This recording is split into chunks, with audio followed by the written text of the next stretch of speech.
Hi everyone, welcome to my class. So yesterday I have discussed chemical reaction. In this only I have discussed only one reaction, that is combination reaction. So remaining reaction I am going to discuss it now. Okay, so chemical reaction. In that one we discussed combination reaction.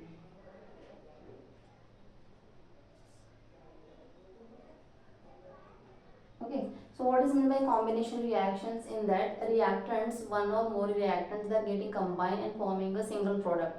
We can call it as a combination reactions. We took an example of H2 plus O2, they are combining and forming a H2O. Carbon is reacting with the oxygen and forming a CO2, that is also example of combination reaction. Next I am going to discuss about the decomposition reaction.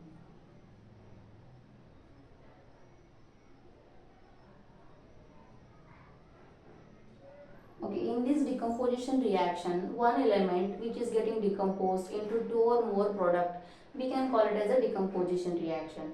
For example, now this A is a element, it is getting decomposed in the suitable condition. For example, we are giving heat or in the presence of sunlight, that one element is getting decomposed into two or more product. We can call it as, now for example, A is getting decomposed into B plus C under a suitable condition. We are using reactant, otherwise anything, so we can call it as a decomposition reaction. Okay. Next we can call it as a displacement reaction.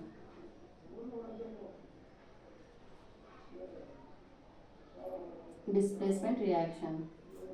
So what is meant by displacement reaction? In this displacement reactions, an element which is more reactive than the less reactive element, and that more reactive element, it displaces the less reactive element from its compound. We can call it as a displacement reaction. For example, now this iron is a more reactive than a, for example, now we have taken a copper here, copper sulfate.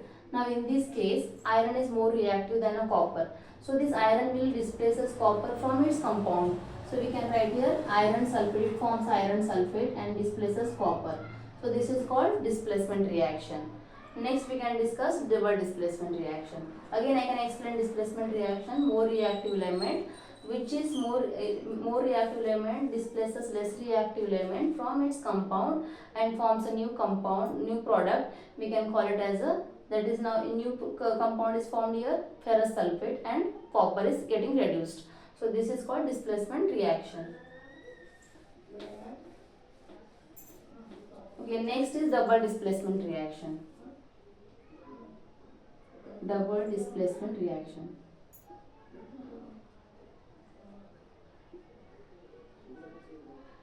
In case of double displacement reaction, here for example there are the exchange of ions between the two compounds. For example, we have taken here sodium sulfate and barium chloride. Now this sodium has a positive charge, sulfate has a negative charge, barium has a positive charge, chlorine has a negative charge, and they are forming NaCl2 and barium sulfate and NaCl2. So these two compounds are forming by exchange of ions. So this is a PPT form and it's a sodium chloride, it is in the solid form. So this is a compound about this is the example of double displacement reactions. In this, exchange of ion takes place and forming a compound or forming a product. We can call it as a double displacement reactions. In this, sodium is displacing this compound and along with that it is reacting with the chlorine and forming a NaCl2. Now in this case, barium is reacting with the sulfate and forming a barium sulfate. So this is about double displacement. Next I am going to discuss about oxidation.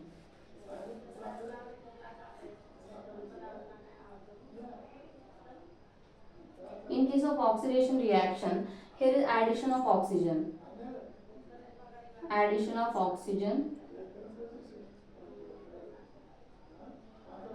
and removal of hydrogen. Removal of hydrogen. Okay, so we can take an example now. Carbon with the oxygen. Carbon is reacting with the oxygen and forming a CO2. So this is an example of oxidation. Again we can take a removal of hydrogen. So H2O. Otherwise we can take another example like a copper cuprous oxide plus H2. Now this cuprous oxide is getting reduced. and it forming a H2O. In this case, now this compound is getting reduced. It is removal of oxygen is there in case of reduction. So reduction process means what? Reduction reaction. Removal of oxygen and addition of hydrogen. Opposite to the oxidation. Addition of hydrogen.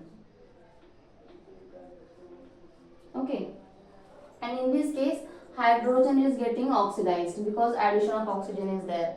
So now we can call it as a oxidation and reduction, both the reactions are happening in a one reaction, then we can call it as a redox reaction.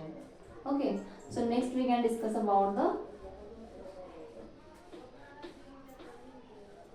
chemical reactions, in which chemical reaction types of chemical reactions according to heat energy. So there are two types of reactions according to heat energy. One is called exothermic reaction. Exothermic reaction, and in one more is endothermic reaction.